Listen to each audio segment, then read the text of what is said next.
Hey, it's Jonathan. The question is, how much of my success should be determined by how much new business I get from advertising versus how much new business I get from referrals? And this is an interesting question. The answer is absolutely both. It's not one or the other, it's both.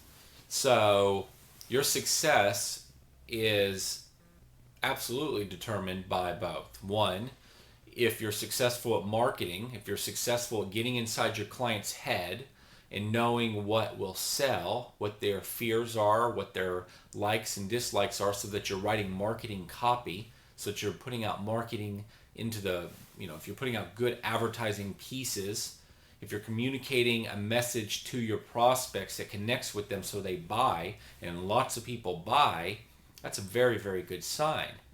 And then if you're delivering really good service and your clients are referring you, that's a really, really good sign that you're doing a good job delivering a good quality product. But really, none of that's enough. So, as an example, you can do a phenomenal job from a service standpoint, and that doesn't mean your clients are just going to refer. So, you have to have a referral program. You have to have a specific means of getting your clients to refer. You have to have a system. You have to do certain things to get them to refer. You've got to say certain things and not say certain things. There's literally a system.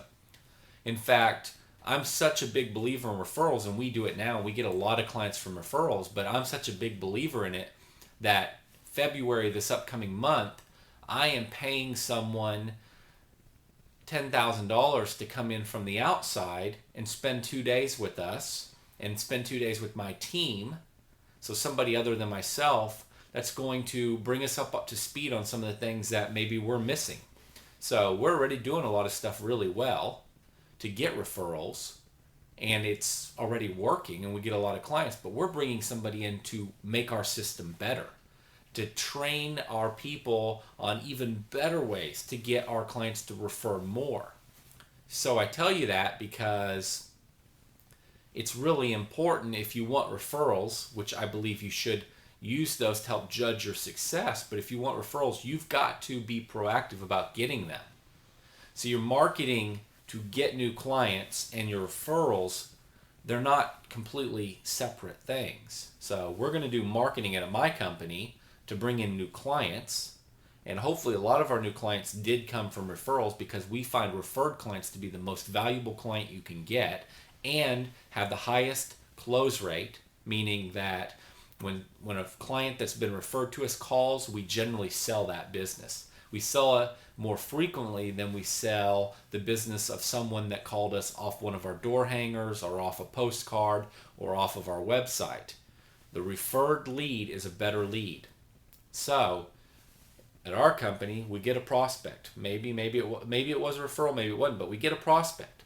That prospect comes into our company. We tell them about a referral program. We don't use the word referral, but we tell them about that program. We then stay in front of them quarterly regarding our program to refer their friends. Again, we don't say referrals. We have a system for this, and but we constantly are training our clients in a very nonchalant way to bring their friends and family and coworkers to us. So just because you get referrals doesn't mean you can't get 2 or 3 times the number of referrals you're getting now. So yes, it's a bit of a measure of success, but strategically you've got to work it to get even more. Yes, it's a measure of success that you're bringing in a lot of clients to do business with you. Clearly, if you're growing, you should congratulate yourself. That is a measure of success, because a lot goes into that. Marketing, good quality service, good quality people. There's a lot that goes into it. But I'll tell you what, a lot of lousy companies grow because they're really good at marketing. So just because you're growing doesn't mean you're a great company. So one of the ways you measure your success is how much profit do you make?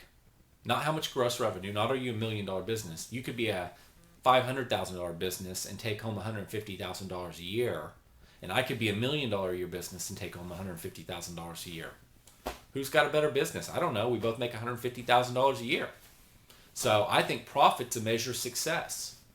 I think that the longevity of your client, where your client comes in and they stay with you 4, 5, 6, 7 years versus you're constantly having to do marketing because your clients are turning over every year or two.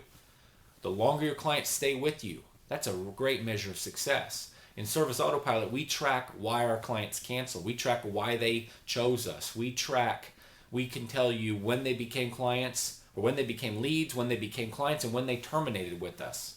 It's very telling how long a client stays with you, and it's very telling why they canceled your service.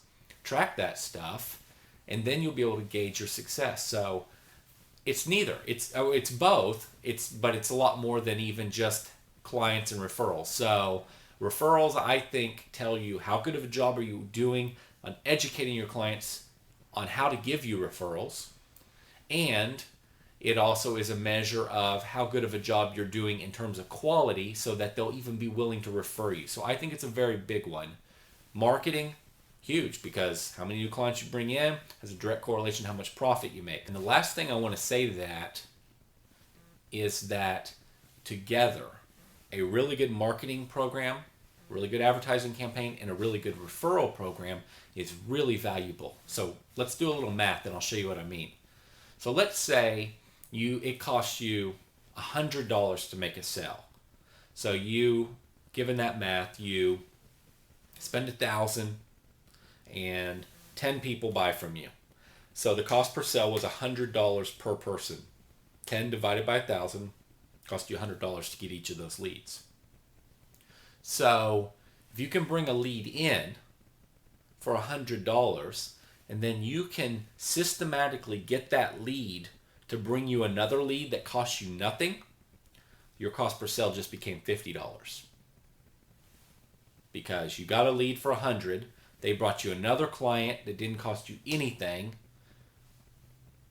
You've now got 2 clients for the cost of getting that one lead, that $100. So now they were $50 each. Having a great referral program can drive down the cost of acquiring leads. So it may sound excessive, but what if it costs you $250 or $300 to get a new client? Well, what if that client then could bring in 1 or 2 referrals? Then it only costs you about $100 a lead. So think about it from that standpoint as well, and that's why it's critically important to look at both. It's critically important to get referrals to drive down your cost per sale. So I hope that's helpful.